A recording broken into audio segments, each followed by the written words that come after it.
मेरे हिसाब से बहुत शायद ज़रूरी था हम सब के जानने के लिए, और वो है एहराम। एहराम के मसाइल का मैंने नोट किया, बहुत सारे लोगों को मसले आए एहराम के बारे में। और एक मसला मैंने ये नोट किया जो मेरे लिए बड़ा अस्टॉनिशिंग था कि एहराम के अंदर सतर का एक एलिमेंट होता है जिसको शायद देखना ज़रूरी है। मैं ये समझता हूँ कि मैं ऑडियंस के लिए शेयर कर रहा हूँ ताकि मेरी लर्निंग ये थी कि मैंने पब्लिक को एट अ लार्ज ये देखा कि वो इस चीज़ को ख्याल नहीं रख रहे थे। एक चादर जो होती है एहराम की वो हमने ऊपर बांधनी होती है मर्दों ने, और एक नीचे तहबंद के तौर पे बांधनी होती है, जो कि हमें मेरे नॉलेज के मुताबिक, मेरी अंडरस्टैंडिंग के मुताबिक, जो मेरा लर्निंग है उसके मुताबिक जो मर्दों का सतर है वो नाफ से लेके घुटनों तक होता है।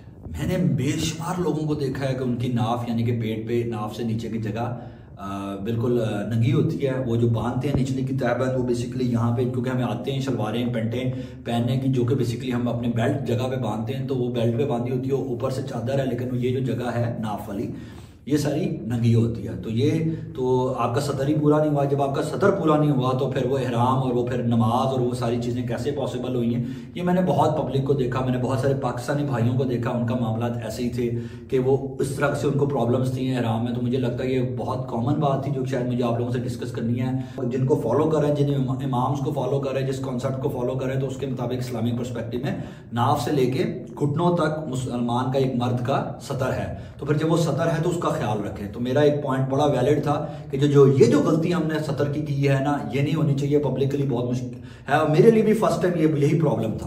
पहली दफ़ा जब मैंने एहराम बांधा, सब कुछ बांधने के बाद जब मैं थोड़ा सा चलने के बाद नीचे, थोड़ी मूवमेंट के बाद जब नीचे गया तो वो नीचे चला गया। फिर बार बार मुझे ऊपर करना पड़े क्योंकि आदत ही नहीं है। हर चीज़ का ज़हन था कि जी बेल्ट साइज पे बांधे, बेल्ट पॉइंट पे बांधे। तो इस चीज़ का ख्याल रखना बहुत ज़रूरी है। इसके अलावा एक और मसला है जी एहराम का, वो जो मैंने बात की वो भी मैंने बहुत सारे पब्लिक में देखा लोगों को। जी लोग पाकिस्तान में कहते हैं कि जी वो खाना काबा को छूना है, खाना काबा को हाथ लगाया है, खाना काबा को लगी कि गलाफ को तस्बीह उसके साथ मल के ले आए मेरे लिए तबरक के तौर पे या किसी भी चीज़ के तौर पे। तो लेकिन आप एहराम की हालत में, और स्पेसिफिकली जब एहराम आपका उम्रे के लिए है, तो उसमें एहराम की हालत में आपको खुशबू जायज़ ही नहीं है। तो जब आप खाना काबा को हाथ लगाएंगे तो खाना काबा के गलाफ को तो इतर लगा हुआ, खुशबू लगी हुई है, तो वो तो खुशबू आपके हाथों में लग जाएगी, तो वो तो आपके लिए मसला है। इसी तरीके से अगर आप वॉशरूम में गए तो वॉशरूम में आपने साबुन इस्तेमाल कर लिया और वो सारे के सारे साबुन वो होते हैं खुशबू वाले होते हैं, तो वही मसला है। इसी तरीके से आपको एक और इंटरेस्टिंग बात बताता हूँ। हमने किसी जगह से खुशबूलेस साबुन लिए हुए थे हज के हवाले से या डिफरेंट इसी पर्पस के लिए कि इहराम के मद में यूज़ होगा। तो मैंने जब इहराम की हालत में नहीं था तो उसके बाद मैंने जब वो साबुन यूज़ किया आम रूटीन में अपने होटल में, तो स्टिल उसमें से खुशबू थी। सो ये भी एक मेरे ऑब्जर्वेशन है कि जी कोई भी साबुन खुशबूलेस नहीं है, जो कहा है वो भी खुशबू है।